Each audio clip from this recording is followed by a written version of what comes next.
TO Blaze. Hey there, this is Tio bringing another Kerbal Space Program video from my career mode demo series. In my last video, I launched my first satellites, Mimas, and was talking about building up to my first moon station and landed on Mimas at some point. So decided I would go ahead and modify my Mun lander.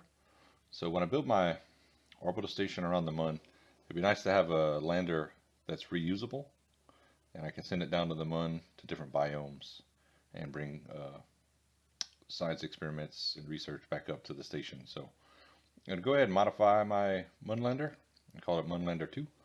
This one's going to be very similar to the first one, except it doesn't have the ability to return to Kerbin. So I don't need parachutes. I'll just have a smaller command pod on the top for one Kerbal, in this case, a scientist, and a docking port, which is the new critical component. So I'll start with this smaller docking port, but ideally my space stations will have the larger docking ports, the medium and large ones at some point. And for these landers, the medium port works really well. You can use the smaller one, definitely at the beginning at least of career mode when you don't have access to the larger ports. But I would absolutely like to swap that out for a medium port at some point.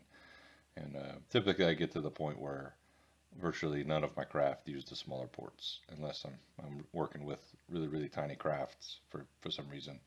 So most of my stations, I'll put one or two of the small docking ports. The rest are going to be large and medium ports, just for standardization, I guess. So there you see I'm moving my experiments around, making some room because I'm gonna clip that fuel tank, or probably the science junior unit, so that the craft is a little shorter. It doesn't need to be so tall. And there I'm using my new medium landing legs. So it definitely was time for an upgrade to my lander. And I'll be able to upgrade it again at some point once I've got the new probe core. And I think I've got all the science experiments, but also when I get the medium decoupler or the medium docking port, I'll do another upgrade.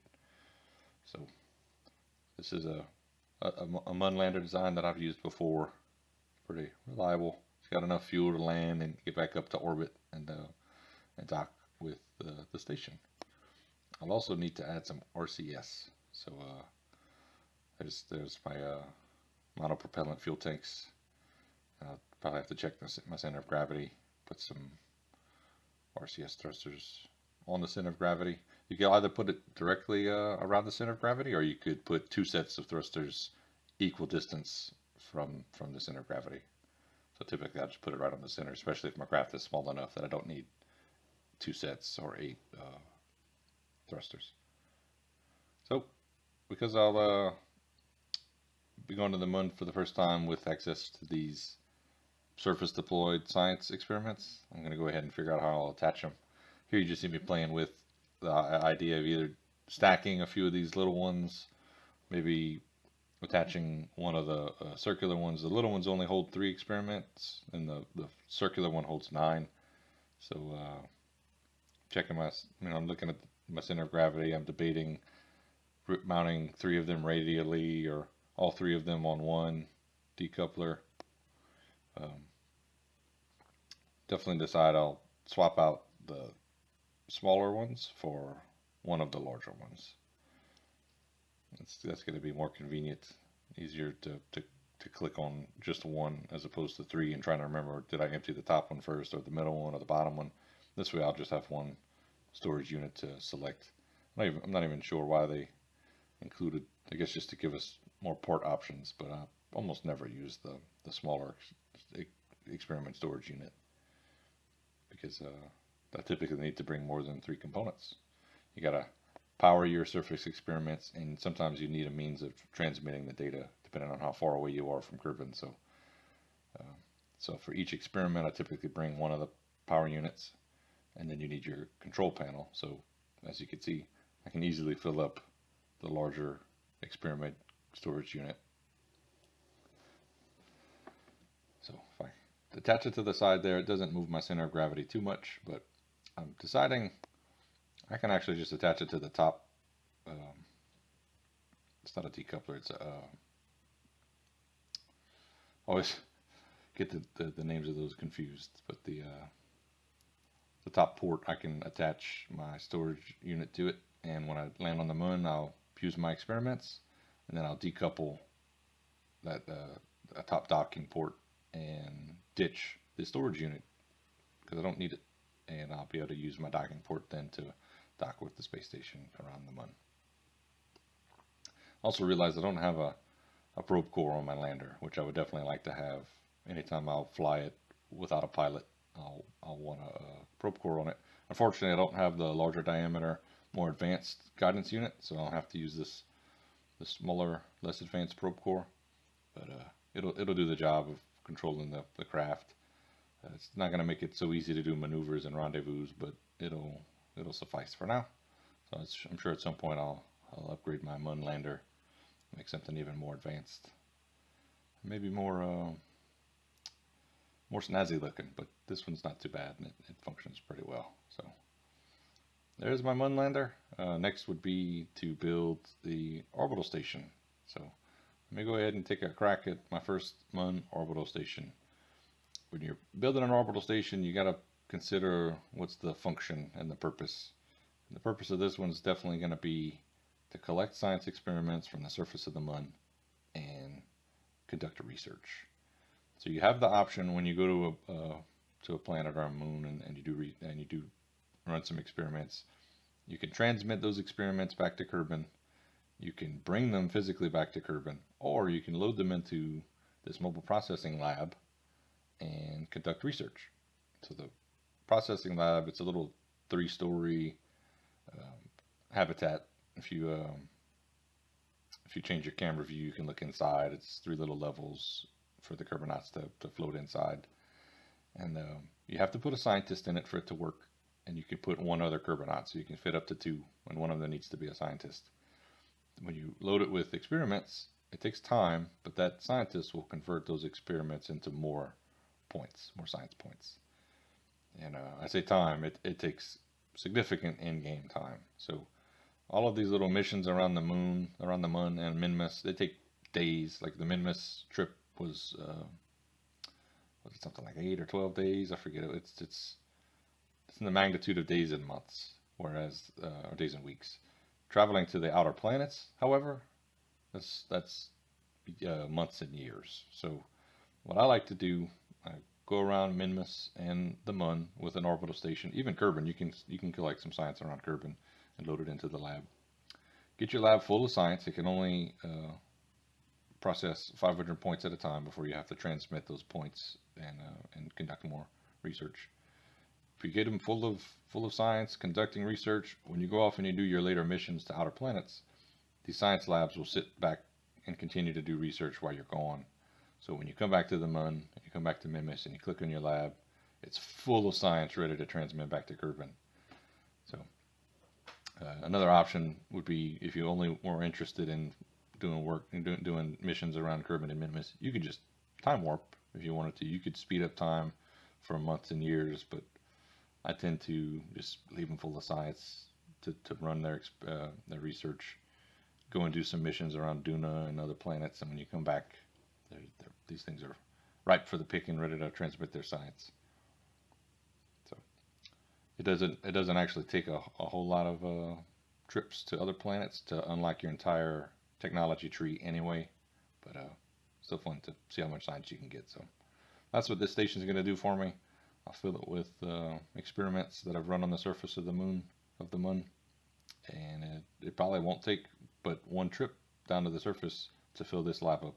It can't hold a lot of experiments, unfortunately. So sometimes it's good to have experiment storage units on your surface station, or on your orbital station. So when you do make a trip down to the surface, you can unload all of that science into an experiment storage unit if your lab is full. And when your lab becomes available again, you can transfer some of that science into the lab. I've done that on some of my larger stations. Another option is just to put a second lab and have more crew. You could have a second scientist in a second lab, and he would be doing independent research from the other science lab. Another thing to note, your science lab speed is dependent on the level of the scientist. So all the more reason for you to take your scientists down to the surface, plant flags, level them up. So a level 5 scientist is going to conduct research significantly faster than a level 1 or a level 0 scientist, is a 0-star scientist. So I'm done with the basic design of the station. It's going to be modular. My solar panels you saw are detachable because I do plan to upgrade those. I've got a few docking ports, so I can add modules with more and more docking ports, place for a fuel tank, and it's going to be a modular design. Having said that, I'm not comfortable with the small docking port. So as anxious as I was to build this station, it's not going to be ready to launch because I want to wait until I've got at least the medium docking port. And for the large stations, you got to use the large docking port. So I'll go ahead and save this station and have it in my back pocket, but I'm not actually going to launch it right now. I've decided I'll use my Mun lander, maybe do some slight upgrades to it, but it's time to go back to the Mun for my 3rd mission, get more science points so that I can unlock some more parts that I'll want for my actual station. So sorry for showing you all this footage, but I'll actually use this orbital station design later and just add the final parts to it. So I decided to keep this footage and show you the career mode as I played through it. Sometimes you spend a lot of time designing something that doesn't work or that you're not happy with, but you can save your designs and use them later. So that's what I'll do. I'm not going to launch the station just yet. I'll leave it here, and I'll go to the Mun again. But first, before I go to the Mun, let me go back and check my my contracts to see if there's any contracts that I can pick up that'll make my moon landing, my 3rd moon landing, worth it. So let's see. Go to my mission control. Oh, there's one. I can gather the surface deployed mystery goo data using surface deployed mystery goo. So let's go to my Mun lander number 1 and modify it. It doesn't have an experiment storage unit on it, so I can add one pretty easily. I could also do some of the modifications that I did for the 2nd lander, such as the landing legs being a little larger, and doing a little bit of part clipping so that the craft isn't as tall. So I definitely need to keep my parachutes on the top, keep my experiment storage unit, keep my command module as it is. Let's see, who do I have? I'd like to send a scientist if I can, and a pilot. However, because I'm sending my deployed research, I may swap out one of my crew members for an engineer, and I'll explain that in a second. So let me decide first where I'm going to put my experiment storage unit. One option is to move my parachutes to the side like this, and I can add a decoupler to the top and put my storage unit there, and once I leave the Mun, I can decouple the storage unit and return to Kerbal without it because I won't need it.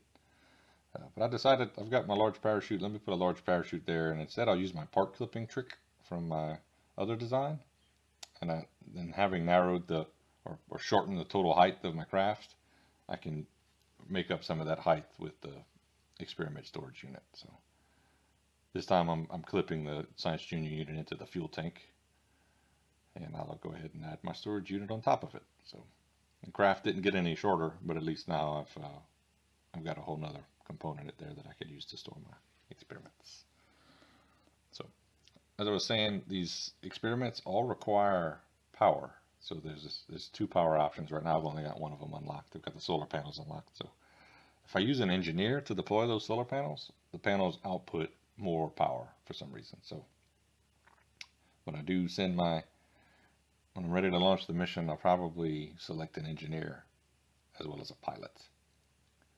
So it'd be great if I had a 3-seater. I would send a pilot, engineer, and scientist, because again, the scientist can reset the experiments. But I'm not super concerned with squeezing out 100% of the science in every mission. If I can just get a good chunk of it, that's good enough for me. And in this case, I'm also getting a contract completed. So go ahead and send an engineer and a pilot. Send Bill to deploy those solar panels. I'll speed this up to 8 times because you guys have seen me do an ascent and a moon transfer before. Pretty standard stuff. Trying to be as efficient as I can. Trying to put myself in a low Kerbal orbit between 70 and 100,000 meters. And set myself up for a moon transfer. A moon transfer. I was relatively efficient. Still got some fuel in my core stage. Still got my transfer stage. Let me go ahead and deploy my fairing so my solar panels can start to kick in. Setting up my approach to the moon. I do want to come in slightly inclined. I don't think that was intentional, but it's going to be beneficial because I don't want to hit all the biomes around the equator. I'll run out. So let me try to go up to a higher point on the moon and find a different biome. So when I get there, I'll select a crater that I haven't been to and get some new research. If you want to be really thorough like me, my first playthrough on my career mode, I actually had a spreadsheet.